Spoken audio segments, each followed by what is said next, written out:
시청자 여러분 안녕하십니까? 계속해서 포항에서 전해드립니다. 경북 동해안 지역은 오늘 낮 기온이 30도를 웃도는 등 초여름의 날씨를 보였습니다. 오늘 낮 최고 기온은 경주가 33.1도, 포항이 31.4도, 영덕이 30.4도를 보였고 울진은 22.6도로 선선했습니다. 내일은 아침 기온은 18에서 22도, 낮 최고 기온은 경주가 29도, 포항이 28도로 오늘보다 3, 4도가량 낮겠습니다. 바다의 물결은 0.5에서 1.5m로 비교적 잔잔하겠습니다. 자유무역협정, 이 FTA 여파로 수입 농산물이 쏟아져 들어오면서 우리 농촌의 어려움이 큰데요. 경주 지역의 특산물인 체리는 말 그대로 직격탄을 맞고 있습니다. 장성훈 기자입니다. 20여 년 전부터 국산 체리의 절반 이상을 생산해온 경주 지역의 한 농장. 제철을 맞은 체리 수확이 한창이지만 농부의 표정은 그리 밝지 않습니다. FTA로 미국산과 호주산 체리가 무관세로 대량 수입되면서 국산 체리 가격이 폭락하고 있기 때문입니다. 체리 수입량이 최근 4년 사이 3배 이상 늘면서 국산 체리 가격은 2분의 1 아래로 떨어졌습니다. 반면 수입산은 물량 공세로 시장 규모를 키워가며 국산보다 2배 이상 높은 가격에 팔립니다. 특히 소비자들이 알이 큰 수입산 체리 맛에 길들여지면서 대형 유통업체들이 화물 전세기를 동원하는 등 앞다퉈 수입 경쟁에 나서고 있어 국산 체리는 생산 기반마저 흔들리고 있습니다. 첫째 이제 노인비가 올라가고 수입 체리가 무작정 무관세로 들어오니까 체리 농사를 포기해야 되지 않나 이렇게까지 지금 생각을 하고 있습니다. 농민들은 지금처럼 수입 체리가 계속 무차별적으로 수입되면 체리 농사를 포기할 수밖에 없다며 정부 대책을 요구하고 있습니다. 정부도 이 같은 피해를 인정해 올해 처음으로 체리를 FTA 직불금 품목으로 정하고 헥타르당 200여만 원을 지원하기로 했지만 피해 규모에 비하면 턱없이 부족한 금액입니다. 체리 농민들은 수입산 체리는 알이 크고 유통기한이 길기 때문에 유통업체와 소비자들이 선호하고 있지만 신선도와 안전도, 가격 면에선 국산이 훨씬 더 낫다고 자신합니다. 유통기한이 짧고 신선하기 때문에 수입산 체리가 한 달, 2달 정도 유통기한이 긴 것에 비해서 훨씬 건강적인 측면에서도 유리하다고 생각하고 있습니다. 우리 농촌을 지키기 위해서 또 비싼 수입산 체리의 가격을 낮추기 위해서라도 국산 체리를 지키려는 노력이 필요해 보입니다. MBC 뉴스 장성훈입니다.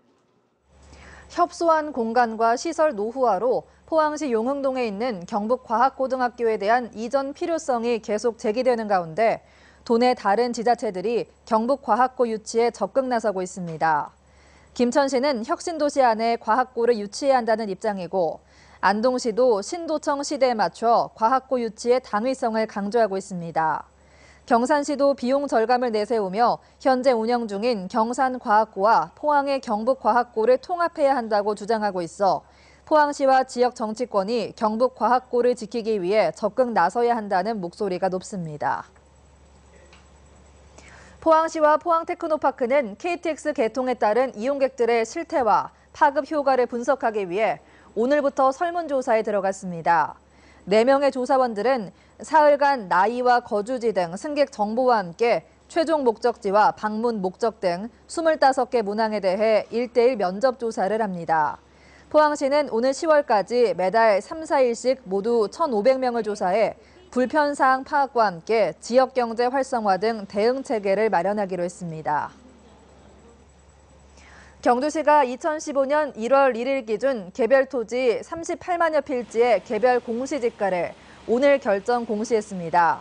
경주 지역 지가는 지난해에 비해 10.2% 상승했으며 최고 지가는 제곱미터당 729만 원, 최저 지가는 제곱미터당 174원으로 조사됐습니다.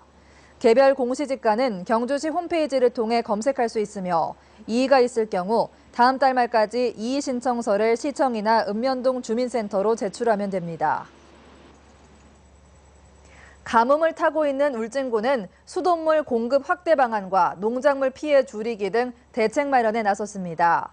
울진군은 상수원인 남대천이 고갈된 상태에서 6월에도 강수량이 20mm에 불과할 것으로 예상돼 야간이나 격일제 단수 방안을 검토하고 있습니다.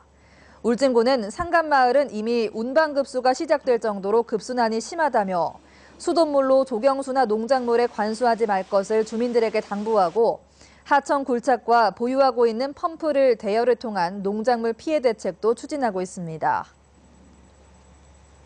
경주경찰서는 헤어지자는 여자친구의 아버지를 흉기로 찔러 숨지게 한 29살 A씨를 살인 혐의로 붙잡아 조사하고 있습니다. A씨는 지난 27일 오후 4시 반쯤 경주의 한 아파트에서 혼자 있던 여자친구의 아버지 54살 B씨를 흉기로 찔러 숨지게 한 혐의를 받고 있습니다. 어제 오후 3시 반쯤 울진군 죽변면 봉평리 공공산림 가꾸기 현장에서 안전사고가 나 후표면에 사는 59살 김모 씨가 숨졌습니다. 경찰은 벌목을 옮겨 싣는 장비가 트럭에서 미끄러지면서 작업자를 덮쳤다는 동료 작업자들의 진술을 토대로 사고 경위를 조사하고 있습니다. 전교조 지키기 대구경북대책위원회는 오늘 대구지방노동청 앞에서 기자회견을 갖고 어제 헌법재판소가 해직교사의 조합원 자격을 부인하는 교원노조법 2조를 합헌 결정한 것은 노동조합의 자주성을 부정하고 민주주의를 후퇴시킨 것이라고 규탄했습니다. 대책위는 국정원이 전교조 불법화를 추진한 공안 기획이 드러났는데도 헌법재판소가 합헌 결정함으로써 사법부 스스로 위상을 떨어뜨렸다며 교원노조법 개정을 위해 투쟁하겠다고 밝혔습니다. 인권 침해 논란이 일고 있는 요양병원의 신체 억제제 사용과 안전관리 기준 등이 강화됩니다. 오늘부터 시행된 의료법 시행규칙 일부 개정안에 따르면 앞으로 신체 보호대를 사용하려면 의사의 처방에 따라 환자나 보호자의 동의를 얻어 하루 한 차례만 사용해야 합니다. 또 입원 환자 40명까지 근무 의사 1명이던 규정을 의사 2명으로 시설물 안전 당직 근무자도 1명 이상씩 배치하도록 의무화해 특히 야간 휴일 의료 서비스의 질을 높이도록 했습니다.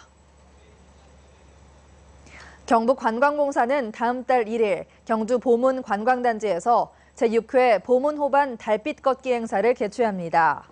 보문호반 달빛 걷기는 매월 음력 보름에 저녁 7시 호반광장을 출발해 모걸공원을 지나 보문 수상공연장으로 돌아오는 5km 코스에서 열리고 OX 퀴즈와 통기타 공연 등 다양한 프로그램도 함께 진행됩니다. 한편 달빛 걷기 참가 신청은 한국체육진흥회 홈페이지를 통해 사전 접수하거나 행사 당일 현장 접수도 가능합니다. 울진군은 오는 31일 오후 4시 울진 청소년 수련관에서 2016학년도 대학 입시 설명회를 개최합니다. 이번 입시 설명회에서는 급변하는 대학 입학 시험 제도를 분석하고 수능 등급 향상 프로젝트와 수시 합격 필승 전략 등을 소개할 예정입니다. 울진군은 수능일이 5개월여 남은 상황에서 정보가 없어 불안해하고 있는 수험생과 학부모들에게 다양한 입시 관련 동향을 알려주기 위해 설명회를 준비했습니다. 포항 스틸러스가 FA컵 16강에서 리그 최강 전북 현대와 격돌합니다. 대한축구협회는 어제 추첨을 통해 대진표를 확정했는데 포항은 6월 24일 포항 실야드에서 전북과 맞붙게 돼 험난한 가시밭길이 예상됩니다. 포항은 전북을 꺾더라도 8강전에서 난적 FC 서울을 만날 가능성이 높습니다. 이상으로 포항 MBC 이브닝 뉴스를 마칩니다. 고맙습니다.